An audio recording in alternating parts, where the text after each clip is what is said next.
Dear students, today we are going to discuss marketing management, and our first topic is Introduction to Marketing.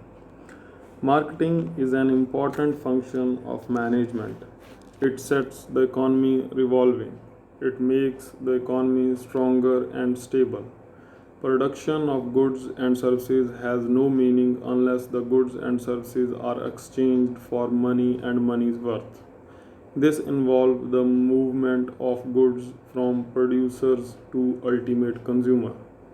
With the development of speedy means of transportation and communication, growing complexity of demand and account of rising standard of living, establishment of huge joint stock companies engaged in mass production and expanding frontiers of trade and commerce.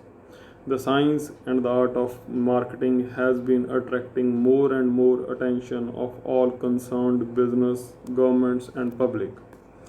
But to different person the term marketing mean differently. To some it means merely selling of goods and to some others it nothing but advertising and publicity.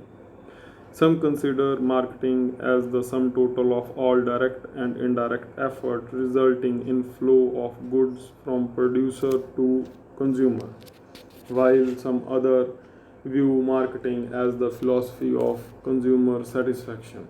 The concept of marketing has been becoming broader and having a wider scope with time.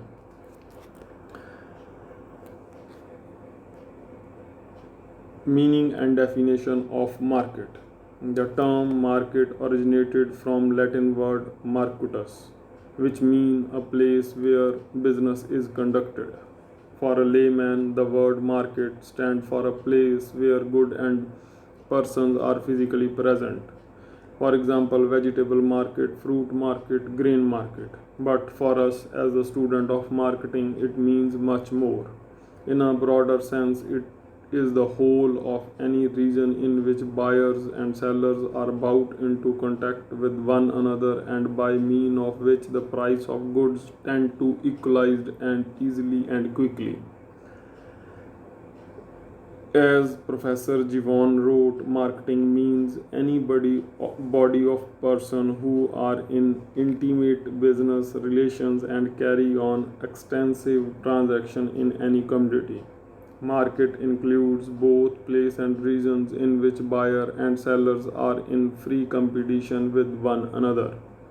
In fact, the market must be through for not as a geographical meeting place but as any getting together of buyer and seller in person by mail, telephone, telegraph, online or any other mean of communication. Next is classification of markets. Market can be classified on different bases. The one is market can be classified on the basis of area. Using area, there can be local, regional, national and international markets. Local markets confined to locality, mostly dealing in perishable and semi-perishable goods like flour, vegetable, milk, egg and others. Regional market cover a wider area, may be a district, a state or interstate dealing in durable and non-durable goods both for consumer and industrial products, including agriculture produce. In case of national markets, the area is covered in national boundary dealing in durable and non-durable consumer goods, industrial goods, metals, forest product and agriculture produce. In case of international market, the movement of goods is widespread through the world, making it as a single market. It should be noted that due to the latest technologies in transport, storage, packaging, even the more perishable goods are sold all over the world. Second is on the basis of time. The time duration is a factor. According there can be a short period and long period markets. Short period markets are for highly perishable goods of all kinds and long period markets are for durable goods for different variety, may be produced or manufactured. Third is on the basis of transaction. taking the nature of transaction, these can be spot and future markets. In spot market, once the transaction take place, the delivery take place, while in the case of future markets, transactions are finalized pending delivery and payment for future deals. Fourth is on the basis of regulation. Taking regulation, market can be regulated and non-regulated.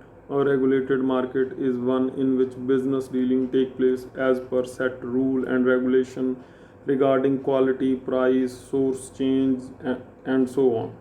There can be in agriculture products or produce and securities. On the other hand, unregulated market is a free market where there are no rules and regulation. Even if they are amended as per the requirement of parties of exchange. Next is on the basis of volume of business. Taking volume of the business as a base, there can be two type of market, namely wholesale and retail. Wholesale markets are featured by large volume business and wholesalers. On the other hand, retail markets are those where quality and quantity bought and sold is on small scale. The dealers are retailers who buy from wholesalers and sell back to consumer. Next is on the basis of nature of goods. Taking the nature of goods, there can be commodity markets and capital markets. Commodity markets deal in material, produce and manufactured goods, may be consumer and industrial. Bullion market dealing in the precious metal. Capital markets is a market for finance. These markets can be subdivided into money markets dealing in lending and borrowing of money, security market and or stock market dealing in buying and selling of securities. Second last is on the basis of nature of competition. Basis on competition or competitive forces, there can be variety of markets for a product or services. However, only two are the most important, namely perfect markets and imperfect markets. A perfect market is one which is characterized by a large number of buyers and sellers and a single lowest price of product of homogeneous products prevail. The perfect knowledge is there to buyer and sellers. There are free entry and the exist of firms in market. These type of markets exist hardly.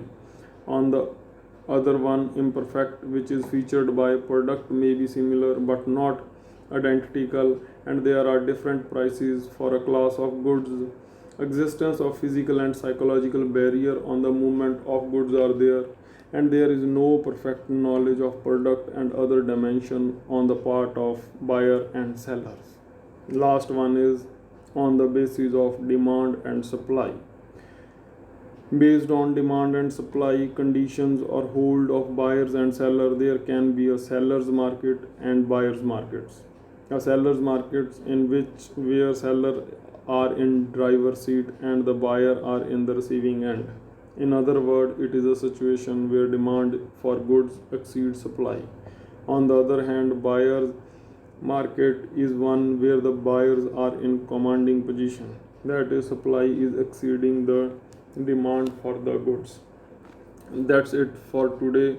We will discuss the marketing and the meaning of marketing in the next video. Thank you, students.